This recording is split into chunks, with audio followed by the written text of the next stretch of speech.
Welcome to RIoT Startup Spotlight, where we shine a light on the visionaries and disruptors who are shaping the future. I'm Jen Morgan, and today we bring you an exclusive interview with Prakash Kolli, co-founder and CEO of 3D Orthobiologic Solutions.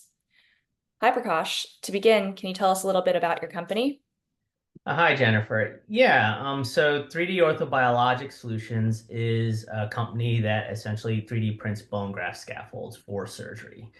And we've pursuing the oral surgery indication first to help patients who've had cancer or trauma or other pathology that have lost bone and maybe have lost form and function, and it makes eating and chewing and talking challenging. And so part of the process to restore that functionality is to regenerate and repair that bone. That's really cool. What's the connection to data, IoT, the technology side? Yeah, so we do use data, quite a bit of data. So our data is in the form of digital imagery from medical images. And so we pull that data in to our design process and into our design platform to create these bone graft scaffolds. We are very much focused on computer-aided design and solid modeling, and so we have more of an engineering aspect for our data analysis and our data processing, and that eventually leads to 3D printing. That's really interesting. What is your previous experience? Like what led you to where you are today? Yeah, great question, Jennifer. So my background really is in material science and mechanical engineering. I'm not a clinician. So I have a lot of experience in advanced materials and the design and 3D printing. I had a prior company called Blue Point Materials Research that was in the orthopedic space, and we designed and we invented and patented antibacterial metal. And during that process, I met my co-founder, and we kind of started thinking about what other problems can we solve in the orthopedic and surgery space. And we came up with this idea of patient-specific or customized bone graft scaffolds. And so that's how 3DOS, or 3D Orthobiologic Solutions, started. Interesting.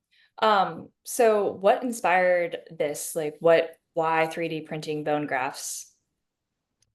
So from our perspective, it was an underserved market. There was not a great solution from the existing clinical standard of care. Here's an example.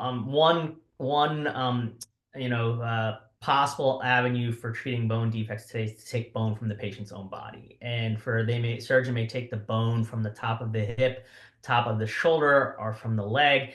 And as you can obviously know, that's a painful process. You've got two surgeries, longer periods of time in the operating room. And so, our idea was, can we do better? And so, can we do better using technology, using advanced materials, using 3D printing, using our knowledge of solid modeling and computer-aided design? And so that's kind of how we got into this, patient-specific and customized bone graft space. That's interesting. So I can't just 3D print this at home with my 3D printer, right? Yeah, I mean, technically you could, I suppose, but you would need the right materials. So our materials have promote bone regeneration, and that's not readily available off the shelf. And then there's also the concept, this has to go through the FDA regulatory process. It has to be sterile, and to go into the body. So there's a lot of hurdles beyond just the idea of you can 3D print at home. There's a whole process for a med device that is going into the body. Yeah. So, I'll probably leave that one to the professionals, but you mentioned a little bit about hurdles. So what are some of the biggest challenges that you've encountered so far as a startup founder, both in terms of the technology, but just also in terms of the business side? yeah, great question. So the technical aspect, it was challenging to do this. We were not sure whether it could be done.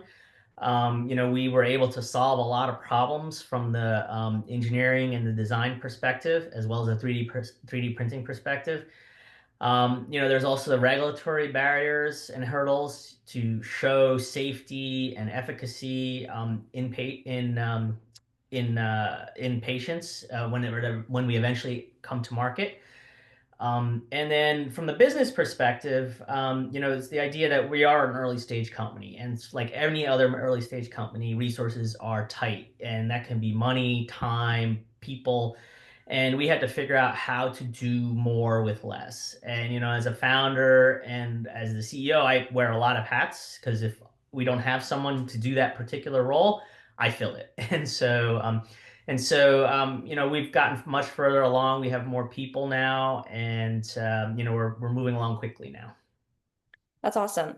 Um, do you have any mentors or role models who have inspired you in building this process and building your business? Yeah, so some of our business advisors are great mentors for me. I mean, they've been there, done that. They've had successful med devices and exits to their company, and they have provided great insight for what worked for them and how that could help us. A role model, I mean, I'd like to say my co-founder is a role model. I mean, he's got a company as well on cartilage regeneration, and that has helped us quite a bit in kind of paralleling what he has done. So yeah. Cool. Well, what advice would you give to aspiring entrepreneurs or future startup founders based on your own experiences? Yeah, great question. So being a founder for a startup or early stage company is challenging. There's a lot of difficulties, but it's strangely satisfying. And so because you're creating something from nothing, right? And one of the things I have found is the successful entrepreneurs are the ones that progress the furthest, are the ones who persevere, that persistence, the ability to handle the downs as well as the ups. And most startups have downs, and many often in the beginning, it feels like, one step forward, two steps back. But if you keep going, eventually you solve those technical hurdles, you solve the regulatory hurdles, you solve the business hurdles, and you start making, progress and things start for the lack of a better word, clicking, and you start, okay, I could see where this is going to be in a few years, right? And so that's how that works. That's awesome. Well, that's all the questions that I have. Thank you so very much for sharing your story with us today. Well, thank you, Jennifer. It's been my pleasure. I look forward to, engaging with RIoT further. Awesome. Well, thanks. I hope you have a great rest of your day, and we'll talk to you later.